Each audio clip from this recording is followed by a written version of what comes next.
Alright, so this video is Chemical Equilibrium Part 2. In the first video, we reviewed the concepts of chemical equilibrium. In this video, we're going to look at applying these concepts to solve problems associated with chemical equilibrium. So to start off, we're going to take a look at, or we're going to review Q, the reaction quotient, K, the equilibrium constant, and really the relationship between the two, so we understand how to solve these problems. So let's say we have the reaction A plus substance B making substance C and substance D. So Q and K both take the form of the concentration of the products raised to the coefficient times the concentration of the other product raised to the coefficient over the concentration of the reactants times the concentration of the other reactant with the, again, the coefficient becoming an exponent. And this is assuming none of the reactants or products are liquids or gas or solids. If they were, they would not be included. Now, what's the difference between Q and K? If you guys remember, Q refers to the initial concentrations. So it would take this form, but for the initial concentrations, while K will take this form, but will be the concentrations at equilibrium. Alright, so we got that down. What we're really concerned about is the relationship between Q and K, so that we can understand in which direction a reaction will shift, which will help us solve problems. So there are three relationships, and I'm just going to go ahead and write our reaction at the top to help illustrate the point. And again, we have our simple reaction quotient, and what we're gonna do. Okay, so one of the three relationships that we might find is when Q equals K. What this means is that the initial concentration of reactants and products are already at their equilibrium concentrations. Therefore, a reaction will shift neither to the left nor to the right. Then we have Q is less than K. If we think about this, that means we have too little products, and then we have too much reactants. Therefore, this expression gives a value that is less than the expression that is given using the equilibrium constant. And so the result is that the reaction shifts to the right in order to reach equilibrium concentrations. And then finally we have Q is greater than K. In this case we have too much products, too little reactants. The reaction will therefore shift to the left to reach equilibrium concentrations. Alright, so that was a bit of the review. Now let's go ahead and get started by looking at the actual reactions. So the first problem that I'm going to provide is we're going to start off by constructing, first of all, an equilibrium table. But in this question, we're going to be given initial concentrations. We're going to be given one final concentration. This is a little bit hard to see, but what we have is NO2 plus sulfur dioxide gas going to NO and SO3.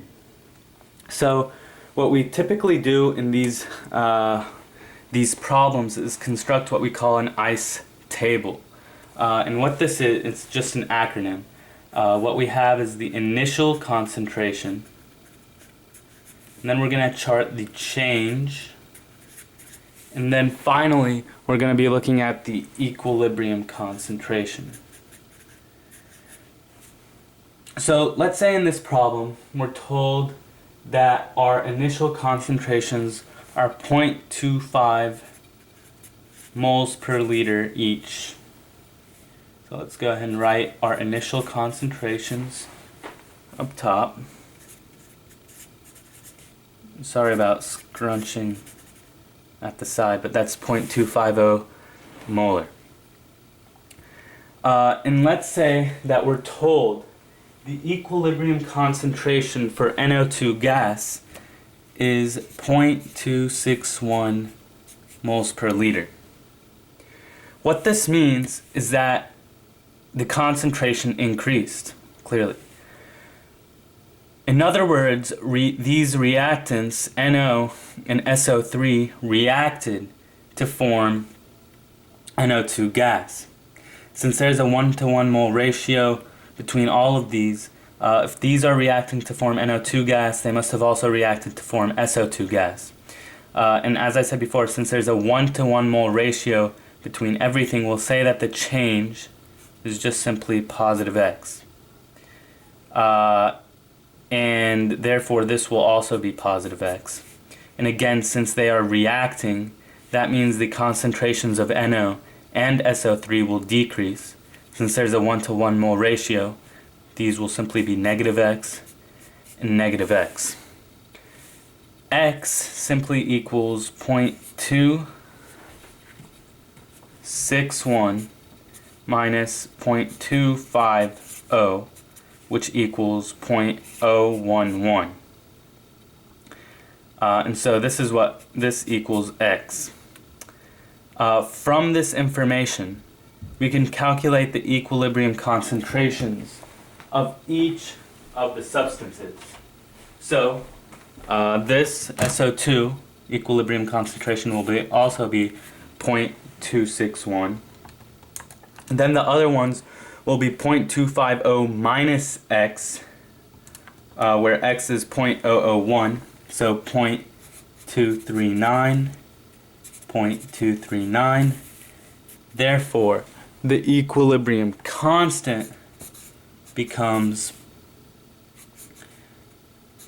9 raised to the first, 0.239, which is this product, raised to the first, over 0.261, concentration of one reactant raised to the first, concentration of the other reactant raised to the first. And then you could just plug that into your calculator and you would get an answer of K equals 0.039. And so in this example, we see that you're given the concentration, initial concentration of reactants and products. You're told the equilibrium of one of the substances, and from that we determined eventually the K value. So that's the first type of problem you're going to see. Another problem that we're going to be looking at, and this one's a little bit different, is one where we're told to determine the equilibrium concentrations from the initial concentrations and with a given or known K value. So let's go ahead and look at this reaction. SO2 plus nitrogen dioxide, NO2, goes to sulfur trioxide and nitrogen monoxide. And so again, we're going to start off by creating our we're also told that our K value equals 3.75. So let's just go ahead and write that here. K equals 3.75. And we are also told that the initial concentrations of all four gases is 0.805 molar. So let's go ahead and construct our ice table, our initial concentrations, our change, and our equilibrium. So we were told that this is 0.8 molar, 0.8 molar, 0.8 molar, and 0.8 moles per liter. What we have to do here is find the Q value to determine in which direction the reaction will shift. And that's why I was stressing the idea of the relationship between Q and K so much earlier. What we have is Q equals 0.8 concentration of products raised to the first, 0.8 concentration of the other product raised to the first, over 0.8. Since there's a 1-to-1 mole ratio in all cases, we just have all these raised to the first. We see that Q equals 1. Q equals 1. That means that Q is less than K. That means the reaction shifts to the right. Alright, the reaction shifts to the right. So let's go ahead back to our ice table. If the reaction shifts to the right, there's a 1-to-1 mole ratio between everything. This must decrease by negative X. This must decrease by negative X. Since the reactants are reacting, they're decreasing and forming products. Therefore, positive X, positive X. So our equilibrium is 0.8 minus X for SO2, 0.8 minus X for nitrogen dioxide, 0.8 plus X for sulfur trioxide, 0.8 plus X for nitrogen monoxide. Okay, so those are our equilibrium concentrations. We have our K value. We can now set up our equation. If you guys remember, I just wrote 0.8 plus X as a product raised to the first, 0.8 plus X raised to the first, and this is our equilibrium expression. In the bottom we have 0.8 minus X, 0.8 minus X, and that equals 3.75. We could rewrite this, simple algebra here. This is squared, 0.8 minus X, this is squared, 3.75. We could take the square root of everything here, and what we end up with is 0.8 plus X over 0.8 minus X equals the square root of 3.75. You could go ahead, put that into your calculator, make the calculations. Eventually what you're going to get is that X equals 0.255, ignoring right now the significant figures, obviously some rounding there. And so then you go back and you take a look at your equilibrium. If you're asked to find the equilibrium concentrations for SO2, it's going to be 0.8 minus our X value, which we determined to be 0.255. So our equilibrium value there is 0.8 minus 0.255, which we get to be 0.545. Same thing for NO2. We go ahead and look at our products, sulfur trioxide and nitrogen monoxide. It's 0.8 plus X, or 0.8 plus 0.255, which are 1.055. And those are our values. And that takes care of that. Let's go ahead on to our, I think, last one here. If we're given the reaction, let's say the Haber process, what we're going to be looking at here is we have the equilibrium concentrations, and we're going to find the initial concentrations. Now, in the question, it'll say that there is some initial concentrations of H2 and N2 gas. In other words, in the beginning, the initial concentrations of ammonia is just simply 0 mole per liter. So even though we're not given a Q value, we can surmise the Q value. It's going to be 0 since this is going to be in the numerator. In other words, Q is less than K. Reaction logically is going to shift to the right. So if it shifts to the right, there are 2 moles here. Just going to put positive 2x. 3 moles of H2 react with every 1 mole of N2 to create 2 moles of ammonia. So this is going to be negative 3x, and this is going to be negative x. And here we have a situation where we can find the x value. 2x equals 4, x equals 2.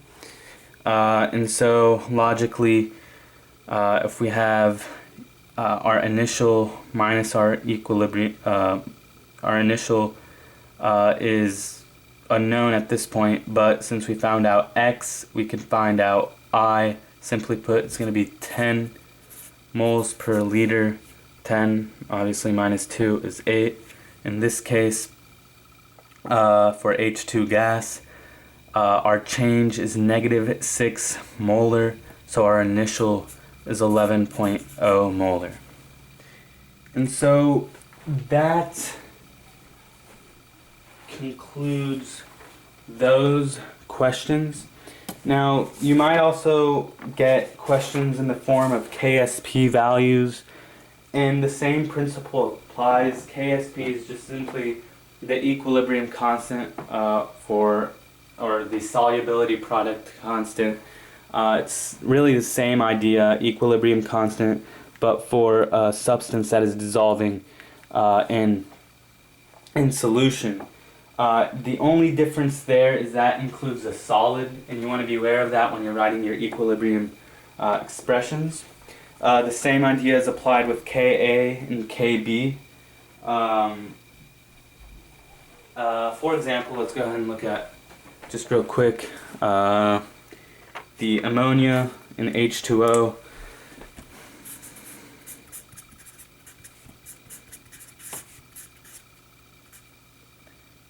Going to ammonium gas and OH minus. Ammonia, sorry, is a base. We're going to have a Kb value, and it's really the same idea with that, except we're using a Kb value. H2O, since it's a liquid, it's not in the equilibrium expression. You have to be aware of that. The other type of problem you might get is after determining your Kc value, you might be asked to find Kp. And if you guys remember from the first video, Kp equals Kc times RT delta N. So, for example, if we'll just finish off with this problem. We're going to go back to the Haber process and say N2